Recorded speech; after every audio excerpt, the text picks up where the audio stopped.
Good morning. Good afternoon. Good evening. Wherever you are, hopefully it's a good morning, afternoon, or evening. It's tough when you're complaining to yourself about the amount of sleep you did not get or the amount of sleep you believe you need. Okay. To have a good day. It's tough if you're complaining. Yeah, two things can occupy you at the same time. And if you want to be complaining, that's what your day is. Bees, you're complaining. I'm Ariel. You like that English? I did. Bees complaining. Bees complaining. The bees complaining. The I'm bees Ariel. complaining. He is Shaya. Welcome to being here. And we bees. Us, the Canes. Here we are. I had an interesting night's sleep. Did you? Yeah, it was broken. I had a lovely night's sleep. It was not. I was guarding you. You were. Yeah. I heard you actually get up and stoke the fire. Yep, I did that. Yeah, that was kind of I had cool. a little wood, so it made it through the night. Yeah. Anyway. It occurred to me as I was recognizing that this is the episode that we were recording today, that not getting enough sleep is either a fact or a failing. And if you hold it as a failing or as if something's wrong with you, then chances are it will be a repetitive pattern as opposed to looking and seeing your life and how you are constructing it so that you get the amount of sleep that you get. Well, look, you can blame anything for why you're upset, and we normally do. We have causes for our upsets. We have causes for our happiness. We think circumstances determine our well-being. And if the circumstances are in our favor, we say, oh, it was great. And if they're not, it upset me. It disturbed me. So in any event, the amount of sleep you get definitely affects the way you go about your day or not, depending upon whether you're complaining about it to yourself. Because if you're complaining about it, it eats the current moment of your life in that complaint, which may be a solution to some other situation that you don't want to even look at. Oh, no, not one of those. There's always one of those. Speaking of, just for fun, let's take our first guest. Even though we haven't spoken about listening yet, I'm just saying, listen if you will. How's that? Okay. All right, Vivian, welcome to being here. Please tell people where you're zooming in from. Hello, guys. Yes, I'm Vivian, and I'm calling in from Munich, Germany. Welcome Excellent. to being here. Thank you. Nice to be here. Sleep, yes. I used to complain a lot about not being able to sleep. I would say 5 years ago is when I started not sleeping very well. There were incidences in my private and professional life, and they were keeping me up at night because I was thinking a whole lot. And it's continued for quite a long time now. But lately I've been noticing that it takes even more than not complaining or than, stopping to complain, but also to accept that that's how it is sometimes and not do anything much about it. And actually, I've also noticed that I don't take care of myself the way I could to make it easier at night for me. For example, I've read up on sleep hygiene and all these things, and they tell you to get up when you can't sleep. And I resisted that for a long time. And so lately I've been getting up. I'm glad you told me that. Let's get up when you can't sleep. Because with me, when I can't sleep and I don't get up, I fall back to sleep. So what if there's no right way to be? I suppose getting up is for, quote, good sleep hygiene is a good strategy. for Mhm. some people sometime.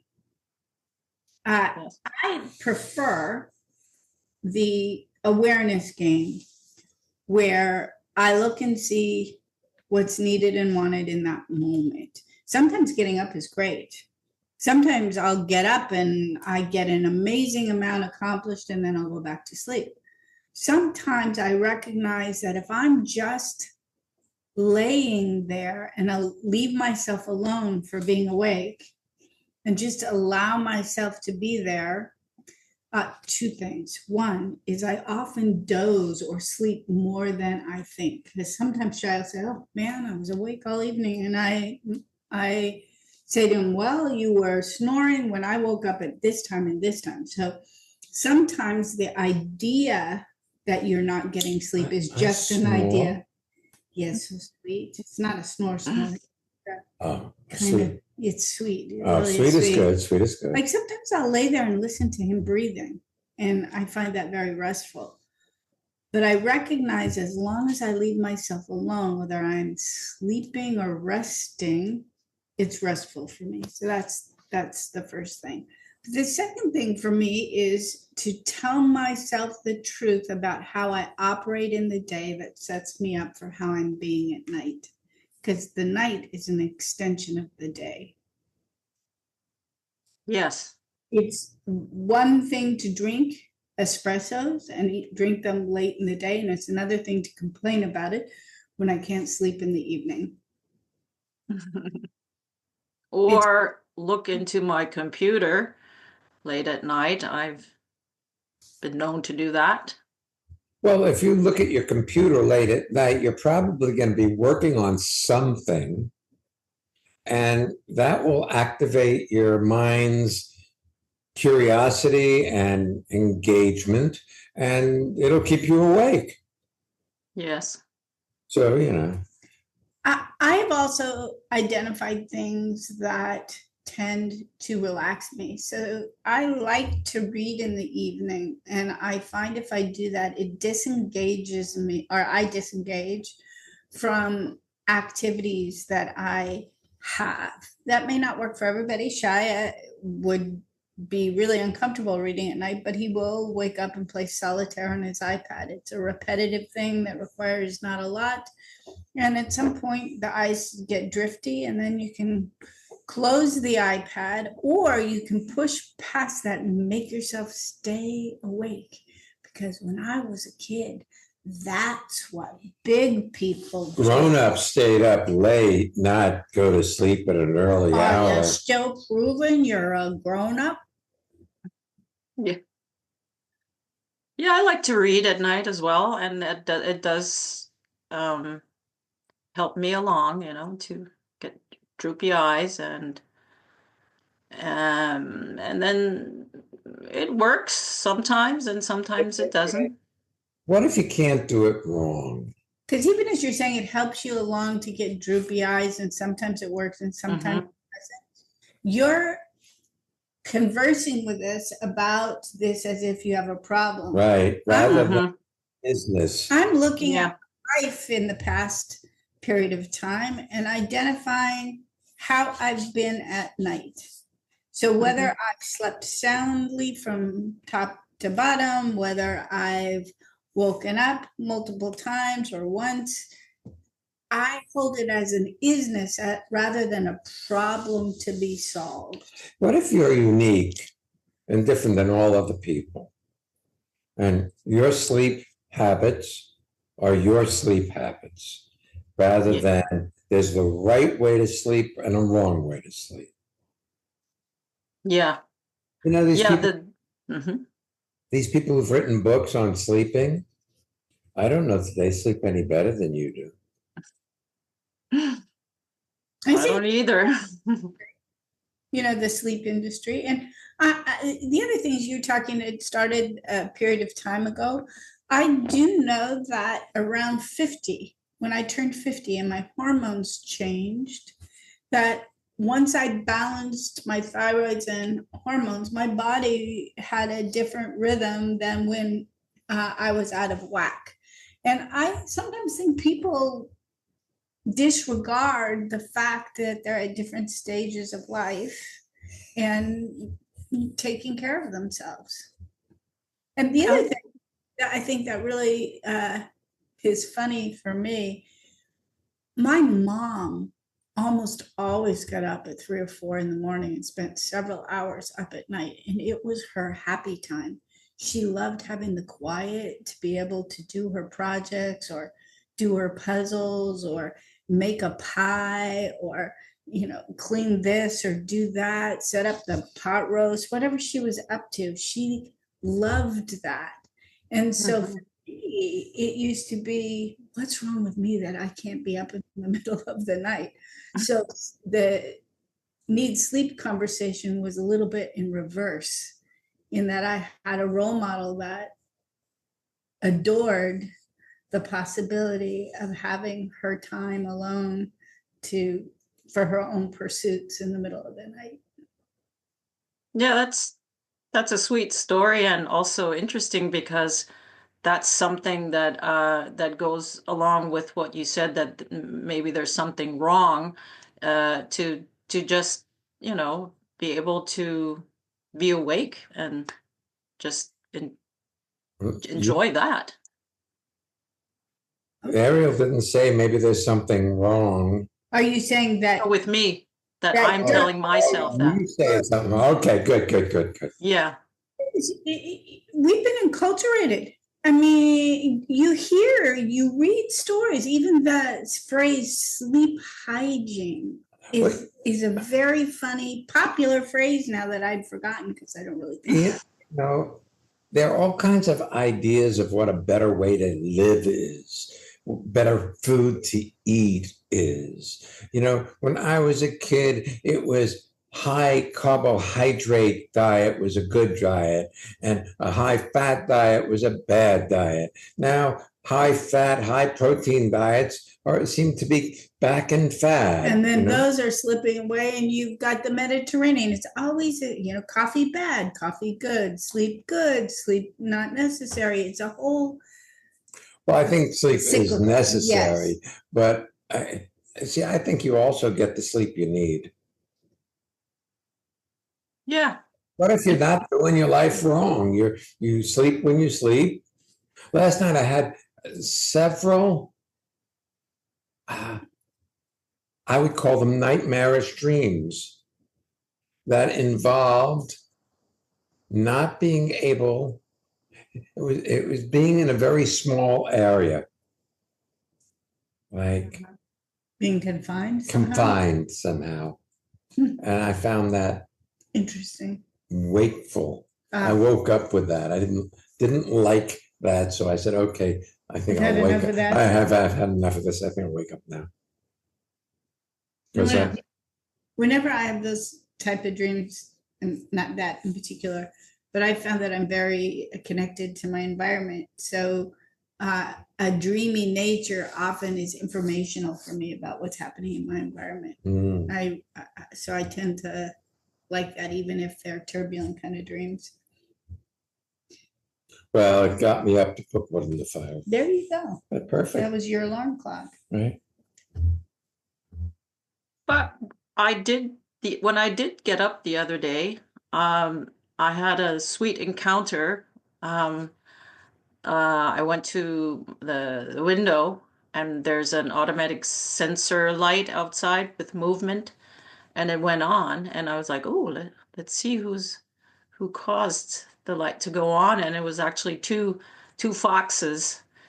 One was really big, and we have lots of squirrels in the garden, so they were probably trying to wake them up. They were hunting. Yes. Very sweet. Very sweet. Well, I like that, you see. This problem called lack of sleep allowed you to have a miraculous encounter with two foxes that you never would have seen if you slept through it. Yeah. So maybe there's not something wrong with your not sleeping. Yeah. Yeah, maybe there isn't. Yeah. That I suspect, Vivian, you can play a game. The easier you are on yourself during the day, the easier you'll be on yourself at night, regardless of sleep or lack of sleep. I'm sure of it. Yes. Thanks so much for being with us today. Yes. Thank you. Thank you.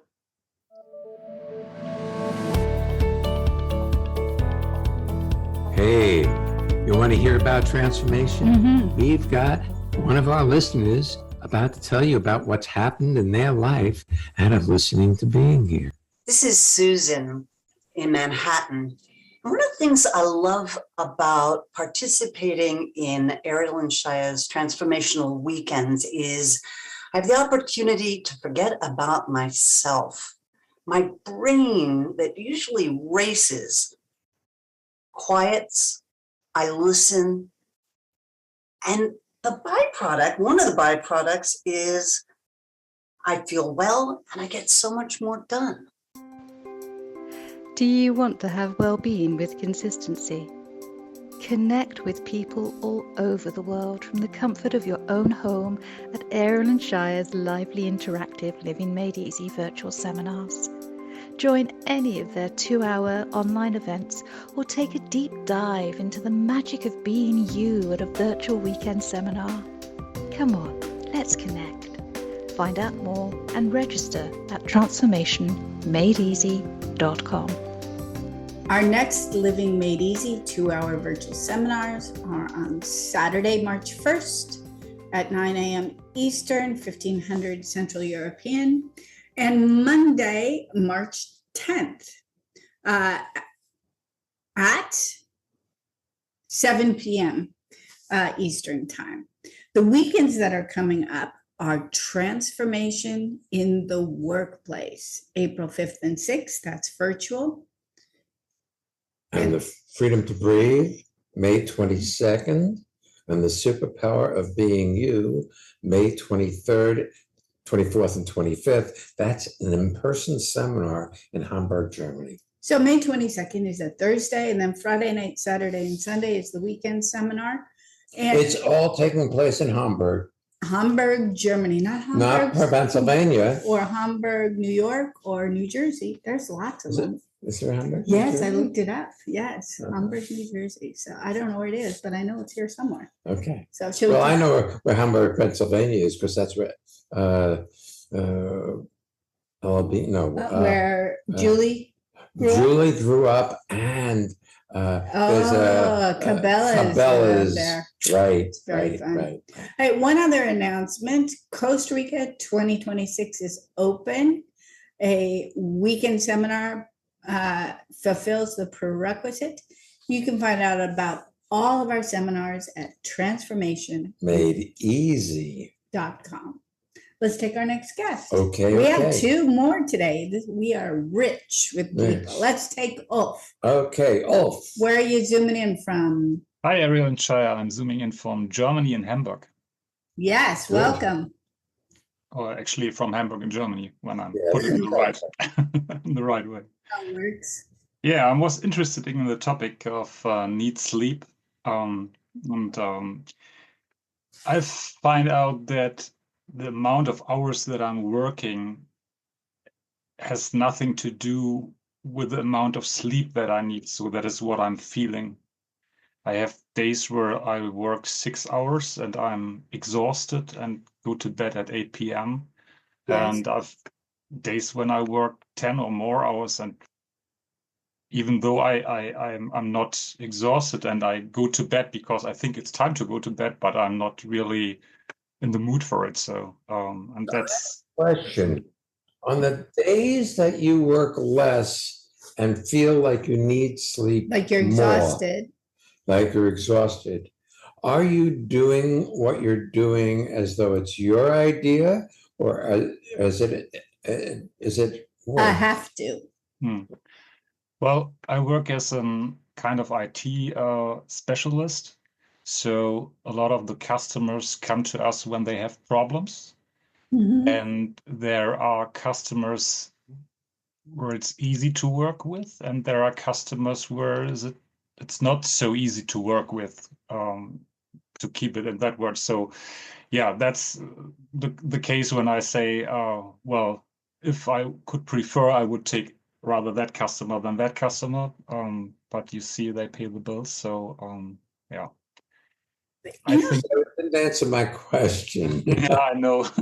I would say so that I take that work as I don't want to do that.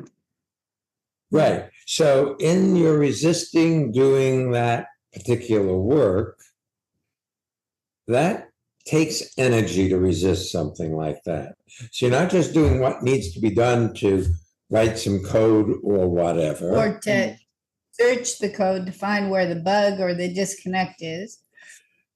You're complaining that you have to. Yeah. And blaming it on the disagreeable nature of the client. Right. Yeah. People come to us for various reasons. A lot of people these days come to keep the momentum going of their ability to be present in the moment. And sometimes they hit a low and sometimes they're in a high, but in general, their ability to listen and engage is there. So even if they're in a tough space, they're likely to listen to us. However, when people first show up, many of them have ways of being with themselves, and then, of course, others that are unkind. And we can either complain about their being hard on themselves, or we can recognize they don't come transformed. This is what they're here for. They come to you because they don't know how to fix their internet technology difficulties. Yeah. It's funny, I had visited your seminar in Hamburg in the autumn a few weeks ago. And as I came back from the seminar, we had a discussion with the colleagues, and one colleague said, well, I have that customer, and they had a big problem, and he's so frustrated. And I just came from your seminar. I was in a really good mood, and I said, yeah, come on, give it to me. And I spent the next day 7 hours with the customer to fix a problem, and we fixed it. And we had fun with it. We laughed a lot. I made some jokes, and everything was fine. And that is what I realized, that visiting your seminar, I would say my hours go up, if that makes sense, the hours that I work.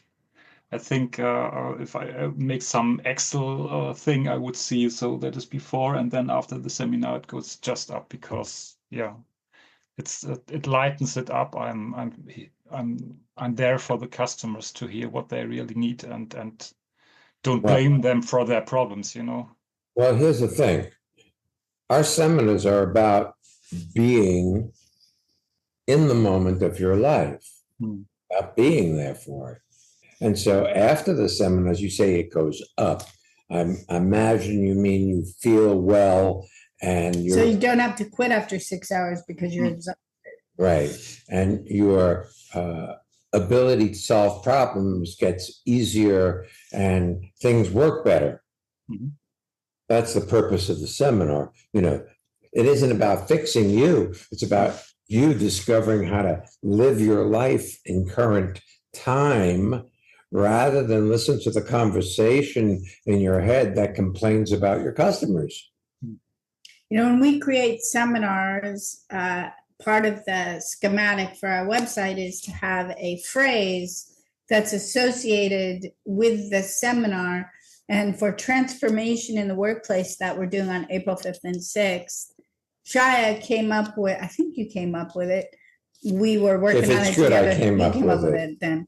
The question, what if work could be your happy place? And I love that, because so many people are trying to get away from the disagreeable nature of how they've constructed their lives. And here you are, Ulf. I love what you said. You go to our course in Hamburg, which, by the way, was the art of being happy last time. Next time, it's the superpower of being you, as well as the freedom to breathe. But you come back and you discover that how you are affects where you are, as opposed to where you are influences and diminishes how you are. So you go back fully into work. And work is a pleasure. You have the same colleagues, the same clients, the same situations. However, when your life transforms, everything is easier. Yeah, customers were very happy as we solved that. So they didn't expect that we do it so fast. And on a personal level, Shai and I are very happy that you don't always sleep in the middle of the night, because you are one of the people who Who show grace up us. at our Monday Night Alive. So we start at 7, which is what, 2 in the morning your time? I think yes, two in the So- morning. Yeah, so you go from 2 to 4 in the morning, No. many times. 7. It'll be 1 this time. Is it? I think 8, so. 9, 10, 11, 12, 1 to 3 in the morning. Sorry, Yes. thank you. 1 to 3. And then you write us the next day, yes, I got some sleep, I got up, I made my family breakfast. There's a quality about you that's embracing what is, as opposed to going, oh. Yeah, I really admire you all. You know, I see you showing up at our seminars, and we've known you for several years. There was a while that you Went off and did your thing. disappeared for a while, but you've shown back up, and it's clear that what we do works for you, in that you seem happy and alive. And we met your son the last time we were in Hamburg, and he's That a was a lovely treat. young man, and it's great. You know, I'm really pleased and happy for you. Yeah, love is great. Life is great. Mm, Yeah. yeah, wonderful. Hey, thanks for being with us today. Yeah, Really. thank you for having me. That was lovely. Should we take our next guest? Why not? All right. Eric. Hi there. Hi, this is Eric zooming in from Brooklyn. Yeah, we're kind of moving around the world today. Nice. Yeah, I really enjoyed listening to the other callers and you, and I can see that I've been judging my sleep or my patterns or lack thereof. But I wanted to say that I don't have trouble falling asleep. I have trouble staying asleep. And I will mostly wake up at 1 or 2. I'll go to bed about 9 these days. And I'll wake up at 1 or 2, bathroom, or sometimes just with a rush of anxiety, or like something's wrong. And it's hard for me to go back to sleep with that. First of all, as far as I can tell, as people age, they often wake up during the night. So that's I'm just going to set that aside. I don't in particular, because I just She's a real sleep. good sleeper. But Baby, our cat, wakes me up in the middle of the night for sure. And then I can either go back to sleep or not, depending on the day. But when you say that you wake up sometimes with this anxiety, you come to our seminars and you regularly attend the Living Made Easies. And I know that, and you've spoken very out front with everybody, that your wife a number of years ago was diagnosed with what they thought at the time was kind of an inoperable benign brain tumor. Over the years, different things have happened. She's had different brain surgeries, and she's had different ways of shrinking the tumor, and they did the operations, and she's in a pretty, these days, perpetual state of recovery, where she's coming back to herself. When you come to Living Made Easy with her, which is usually on a Saturday because it's easier for her in the mornings, or to the evenings for the European community, because those happen during the day in the Eastern time zone. I notice as you're sitting next to her, there's often times where you have anxiety that's exhibited over how she's being, whether she's attentive, whether how she's doing, what her reactions are. I think you're living currently during the day in a climate of anxiety that you are largely unaware of. You get tired, you go to bed, and when you get just enough to take the edge off, the way you've been being all day reasserts itself. You're nodding. I am sorry. It's so funny, you know, I'm an attorney, and years ago, I used to do a lot of trial work, and I would take depositions. And that's where we take testimony outside of court, but there's no video, there's just a stenographer typing everything. And sometimes I'd ask a question, and rather than say yes or no, people would shake their head or nod, and I would have to remind them the stenographer can't pick up a nod or a shake of the head. So here I am. And I that rest my case. There you go. there you go. So yes, you know, my day is I work as an attorney, I work for myself. And while I have two separate offices, I really work from home. And I spend my time with Holly, and I'm either working or I'm doing things to take care of her or be with her, as well as other stuff.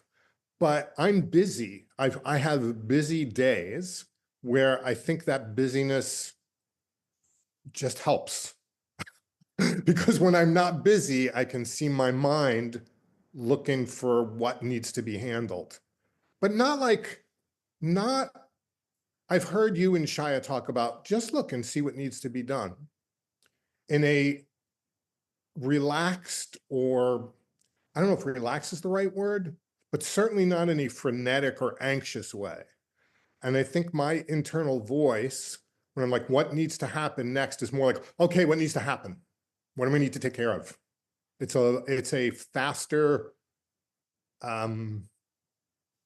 urgent, make sure bad things don't happen kind of voice.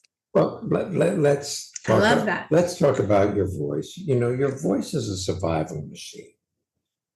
And humanity has not been kind to other human beings. So from the beginnings of time, you know, the monkeys fought other monkeys for their territory. And so if we came from a primate background, we've had wars and battles and killed off those that were different than us forever. And so it's not surprising that your mind, which is a survival machine, worries about intruders or predators or something of that nature that are threats to your survival. That's just what is. I wouldn't worry about that, though, because you see, nothing is a threat until it shows up. And these threats that aren't threats never seem to show up. Have you noticed that? He's like going, what? Well, by definition, a threat that isn't a threat won't ever show up. Right. Not to be difficult, but If your mind is. But that doesn't mean that you don't worry about things that never show up. that is accurate. As in, what happens if, and then your mind perceives it as a threat. It's trying to sort out the what if. And even if that situation happens, like we can take Holly. What if her tumor gets problematic again? When that happened, it didn't happen in the way that you conceived of it, because you can only conceive of it Out of your history. what you've already experienced. So when it happened, it became obvious what needed to be attended to in order to take care of it, as opposed to this phantasmagorical what if hypothetical situation that will never come to pass. That's true. There wasn't a long time of figuring out what to do. It was acted on quickly. Yes, and it was obvious what was needed, and you produced it. Right. So, but the worrying about it, okay. So, what does the worrying about it save you from? See, you went there before I got there, but you know, I had the luxury of listening today, which you talked about the problem being a solution.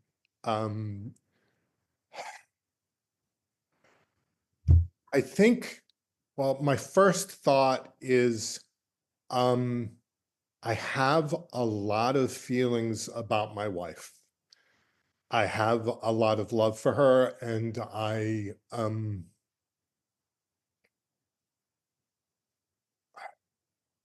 think it's easier to worry about what to do. I don't know. I keep, now you're editing.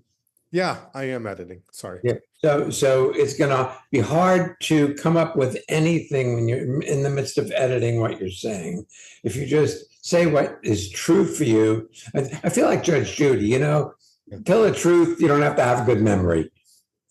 I'm incredibly upset about what happened to Holly. Now, I have a question about this upset. Yeah. Does it in any way support Holly's getting better? I can't think of a way that does. No. What good does wasting your time? Well, actually, it does Well, good. I have a question though. I think the being incredibly upset about what happened to Holly serves a purpose. Okay. I'll tell you, just to short circuit it, because this is, Sure. an hour I know show it. You don't need to pull teeth for here. us. I'm saying it for everybody else, not for you, that I'm going to, rather than thumper around with you. You're friends of ours. You both are friends of ours, and you particularly have been one of the people in our friendship that we've known the longest since we've been together. You knew us before transformation happened for us while we were really deeply on the journey. We spent New Year's Eve even with you and your one of your wives, not your last wife, because this is your third wife. First.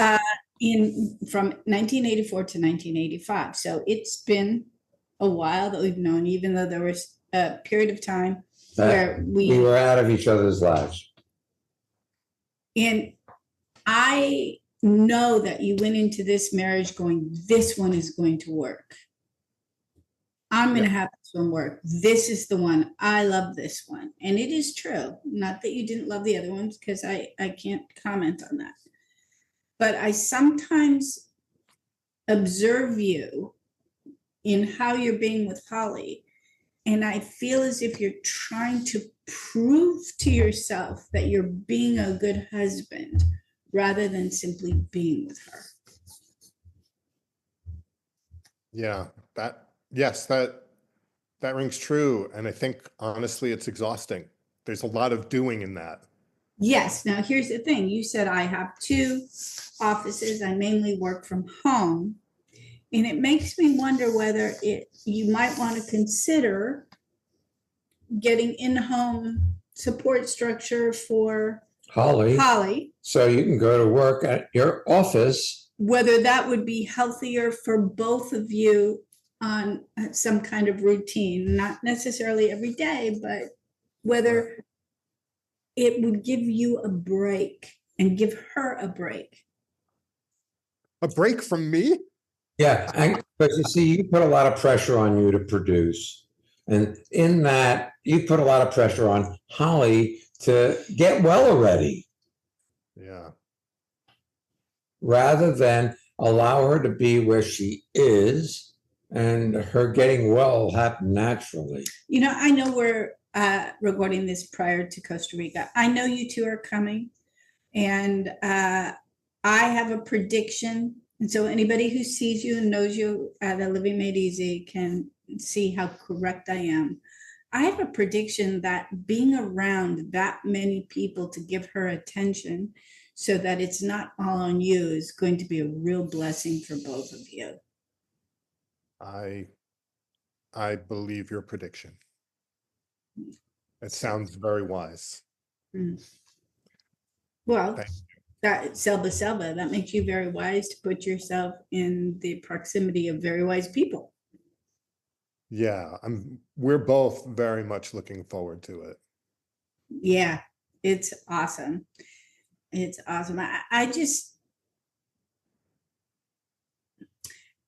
you're not a bad person if you put away the day for the day. You know, when you're done, you're done.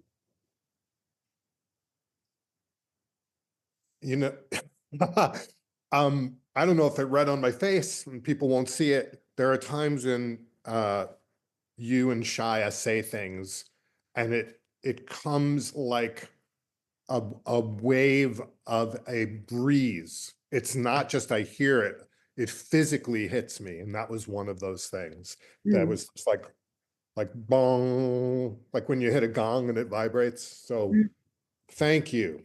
Thank Well, you. I remember my dad when he had dementia and he was getting, closer toward the end of his life. But he'd look at me and he'd go, I've had enough of this day. I'm going to bed.